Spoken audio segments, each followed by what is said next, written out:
And we are back once again at the City College of New York with Nelson Mandela. And Mr. Mandela, we have just heard a number of the things that you said in our hour between 10 o'clock and 11 o'clock this evening. Some controversial things, not the kinds of things necessarily that a very political man says.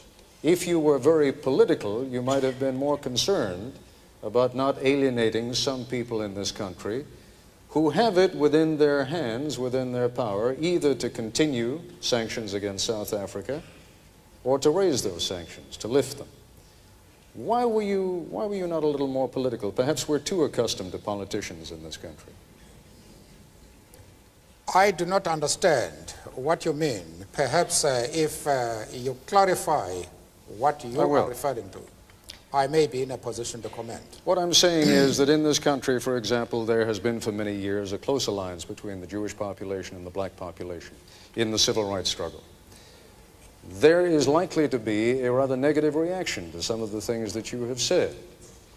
That reaction could very well cause people to call up their congressmen, their senators, and say, go ahead, lift the sanctions.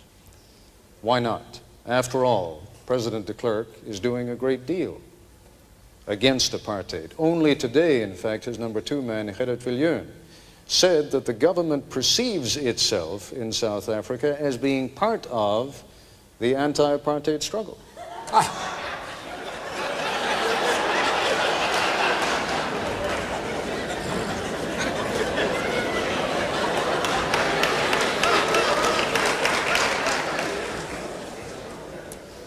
One of the problems we are facing in the world today are people who do not look at problems objectively, but from the point of view of their own interests. That makes things difficult, because once a person is not objective, it is extremely difficult to reach an agreement. One of the best examples of this is to think that because Arafat is conducting a struggle against the state of Israel, that we must therefore condemn him. We can't do that. It is just not possible for any organization or individual of integrity to do anything of the sort. I don't also want to leave the impression, if I might just intervene with one point, I don't want to leave the impression that this is only going to be a Jewish-black issue. There are a great many Cuban Americans in this country who will be just as offended by some of the comments you've made about Fidel Castro and Cuba. No, Mr. Coppell, I don't agree with you.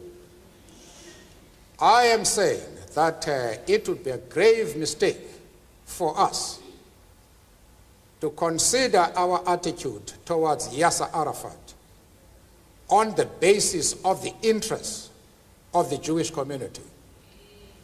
We sympathize with the struggles of the Jewish people and their persecution right down the years. In fact, we have been very much influenced by the lack of racialism amongst the Jewish communities. In our own country, in the political trials that have taken place, when few lawyers were prepared to defend us, it has been the Jewish lawyers who have come forward to defend us. I myself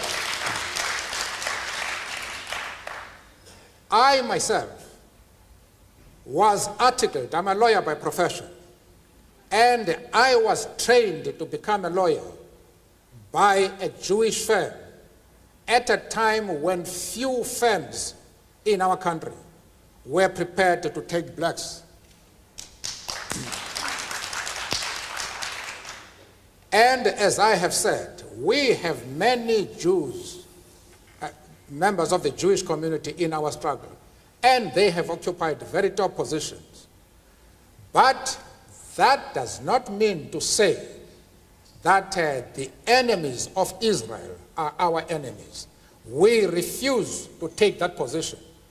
You can call it being political or a moral question, but for anybody who changes his principles depending on whom he is dealing, that is not a man who can lead a nation.